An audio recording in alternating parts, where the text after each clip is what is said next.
All right, so my name is Michael DeLu, and I'm coming live to you from Los Angeles, California. This is episode 55 of Pull Up the Tape. Today is Friday, June 4th, and let's just jump right into it. All right, so the last of the two Western Conference first round matchups were decided. First round series were decided yesterday, and really, I can't even stress how disappointed I am with the way the Lakers played. All right, but there's a lot to unfold, and I'm just gonna jump right into it. All right, so man, the Suns defeated the Lakers 113 to 100, and I always start the show by giving credit where credit is due, and then by sticking my foot in the ass of the people who are responsible for the way I feel. Okay, that's how I get down. That's my mantra. That's how I rock. That's how I handle business. That's how I cash my checks. All right, so let's eat. Devin Booker had 47 points and 11 rebounds. Okay, and I want to be the first to say this is by far the best game I've ever seen Devin Booker play, ever. This 47-point game in not even an elimination for the Suns, a closeout game for the Suns. And for those of you who don't know, or I mean, not even don't know, anybody who is an avid and a serious basketball watcher and is a real fan knows how hard it is for teams to close out other teams, especially in a tightly contested series. Okay, it is very hard to close out a team, especially on their home court. All right. So the fact that he was able to put up 47 fucking points, that's 3 away from 50 in a closeout game, man. Honestly, man, hey, D-Book, wet like I'm booked. Shots that I took. Okay, that's Drake. Wet like I'm booked. Shots that I took. And honestly, this is the best game I've ever seen him play. This is better than that 70-point game that he had against the Celtics in 2017. That shit didn't matter. He was only relevant for 12 hours after that shit. He had 47 points in a closeout playoff game. That has to be some sort of record. Like, I don't see that too often. All right. 47 fucking points. And I'm be 100. D-Book ended this game after the first quarter because he was able to, after the first quarter, after the first quarter, the Lakers are down by in the first quarter, the Lakers were down by 29. So I'm sitting at the studio watching this game like, what the fuck am I watching? Devin Booker starts off the game hitting his first 6 threes in the first quarter. That's when I knew he came to trip on niggas today. Devin Booker came to trip. He had 30 points in the first half, 15 of 22 from the field, 8 of 10 from 3. Jesus fucking Christ. 8 of 10 from 3. Man, hey, D-Book, you are him. You are him. I didn't appreciate you was talking shit towards the end or whatever, but honestly, hey, do your shit. Hey, do what you do. Do what you do. He light skin on the outside, but he dark skin on the inside. Jay Crowder had 18 points, 8 rebounds, 6 of 9 from the field, as well as 6 of 9 from 3. Chris Paul had 8 points, 12 assists. Miles Bridges and Cam Johnson poured in 10 points off the bench.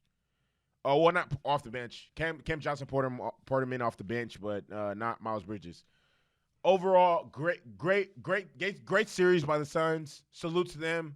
They were obviously way better than I expected them to be. The Suns were way better than I expected. I literally thought the Lakers would beat them in 5, but the Suns proved me wrong. The Suns are actually a very good team, and I'm wrong sometimes. It is what it is. Hey, honestly, I'm happy for the Suns, for real, because I vividly remember how trash the Suns used to be. Like, trash. I'm saying when I first got to Arizona, the Suns were one of the worst teams in the league. When I was a student at Arizona State, the Suns, like, we would get Suns tickets for free, and still no one would go. The Suns were horrible. Dookie chips. It's crazy because the Suns' last playoff series was against the Lakers, and then what was it? 9 years happened? 9? No. 12 years. God damn. No. Was it? No, it was 10. No, it was 11 years. 11 years later, the next one is against the Lakers, and they're able to beat them. Shout out to Monty Williams. Shout out Chris Paul. Shout out the entire Suns organization. Salute to the city of Phoenix. Shout out to Arizona. Forks up. They did their business. And good luck in the next round. I can't wait. That's going to be a very, very intriguing series. Not too sure who I'm rolling with just yet, but I look forward to debating and, not debating, but reacting to each of those games. So now, it's time to cash these checks and stamp these niggas for what it is, all right? LeBron James had 29 points, 9 rebounds, and 7 assists. Okay, I'm going to be the first one to say, I wasn't too impressed with the way Bron played in the first quarter. First half, anything like that. First quarter or first half. The second half, he turned it up, but the first half, I just felt like Bron didn't come out aggressive, didn't come out as aggressive as he needed to. Bron, you are supposed to come out aggressive and set the fucking tone. You are supposed to come out aggressive and set the fucking tone, Bron. That is what you are supposed to do. He did not do that. He was way too passive in the first quarter. Way too passive. And I want to give a little bit of credit to Dennis Schroeder. He came out today, bounced back from his goose egg, had 20 points and 3 assists. KCP showed up today. Showed up yesterday, had 19 points, 3 rebounds. He was 7 of 11 from the field. Played so much better. Wes Matthews and Taylor Horton-Tucker poured in 12 points. But again, regardless of that, the Lakers' defense was a fucking atrocious. Man, the Lakers' defense in the first quarter of every game of Game 4, Game 5, Game 6 were fucking terrible. Just bad defense all over, bro. Oh my God, they were so bad on defense. Oh my God. They weren't rotating well. They weren't closing out. They weren't boxing out. It was just bad. Man, you wouldn't have been able to tell that the Lakers were the number 1 defensive team in the NBA by the shit that I just watched. And they just fell apart when Anthony Davis went down. Fell apart. Like, this wasn't even a series without Anthony Davis. This wasn't even close. This was not even close. The margin from when Anthony Davis went down,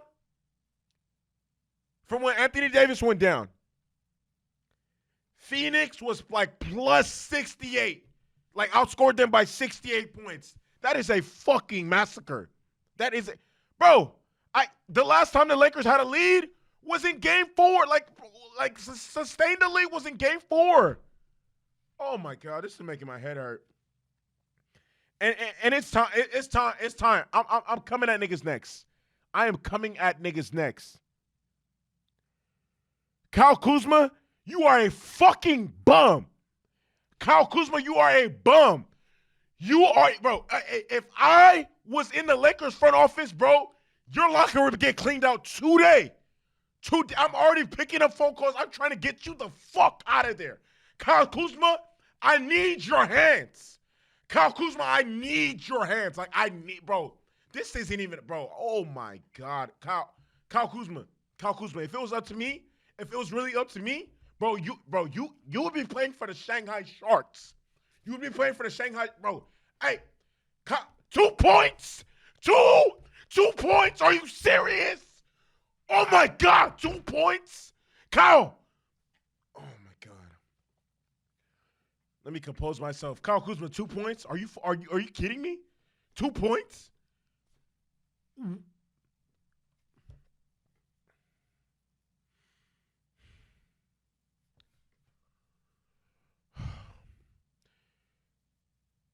Kyle Kuzma needs to get the Lonzo treatment. He needs to be shipped out of Los Angeles effective immediately.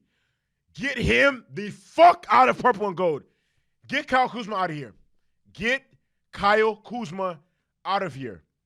Get Kyle Kuzma out of Los Angeles. That's it. It's done. He's not who we thought he was. The money we're paying him it's not worth it. Get him the fuck out of Los Angeles. Get Kyle Kuzma the fuck out of Los Angeles. Simple. Simple. Overall, very disappointing season for the Lakers. Very, very, very, very disappointing season for the Lakers. Extremely disappointing season for the Lakers. And I want to point out like probably like 2 or 3 main reasons as to why the Lakers got eliminated. The first one being just not being able to rely on Anthony Davis. The 2 games that we won, he was excellent. And the 4 games that we lost, he was damn near non-existent. Like the first game we lost, he 13 points. He played the worst game I've ever seen him play in his life. The next 2 games, he was excellent. Game 4, he went down with an injury. He didn't play Game 5.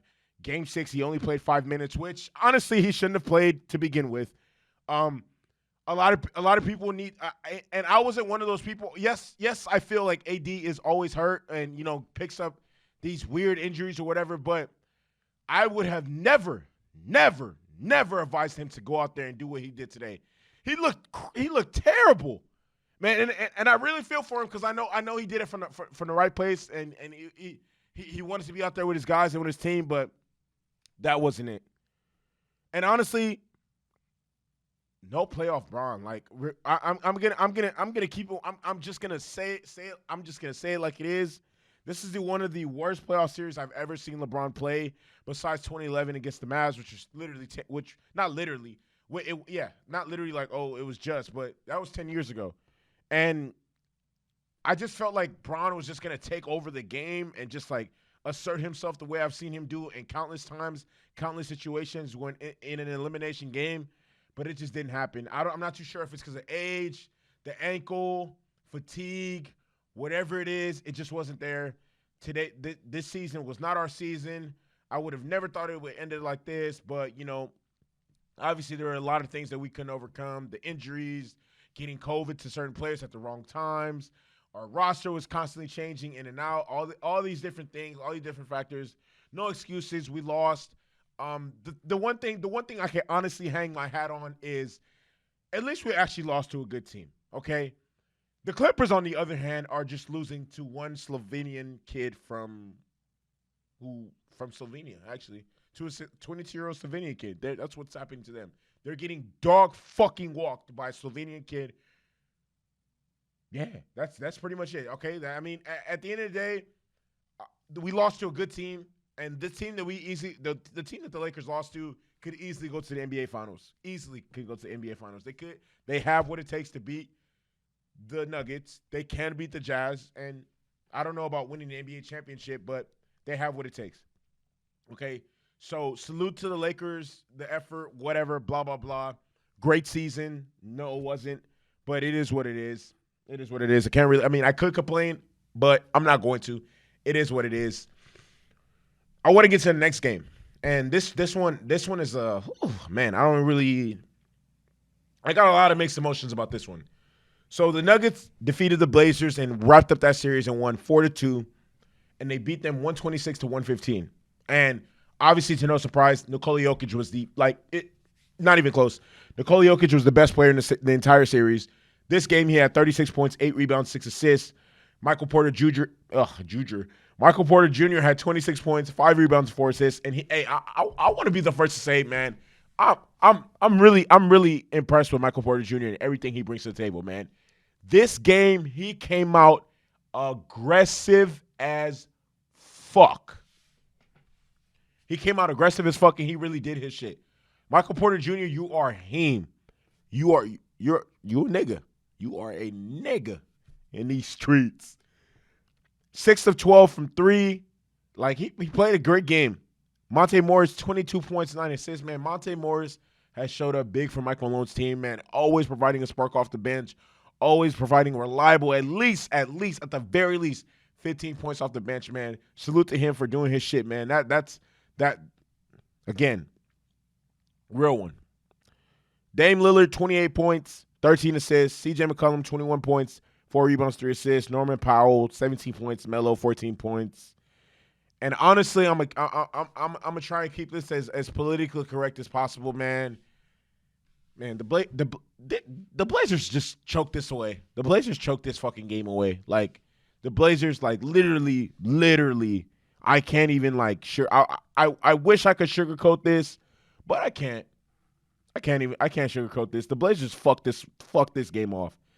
The Blazers were up double digits heading like towards the end of late into the third quarter. Late into the third quarter. And somehow managed to lose by double digits. Somehow they managed to lose by double digits. Somehow they managed to lose by double digits. Isn't that fucking on their home floor? They're up late in the third and somehow managed to lose by double digits. I mean, I hate to say it, but the Blazers have plateaued. This is all they'll ever be. I mean, and I truly feel for Dame because the performance that he put out in Game 5 was incredible, man. Incredible. He literally laid it all out there for his team, and they came up short because of bonehead mistakes by Robert Covington and C.J. McCollum. Robert Covington misses a simple dunk. C.J. McCollum steps out of bounds when attempting to make his move, and essentially that's the game. And then also Dame misses a three. But the game was already over at that point.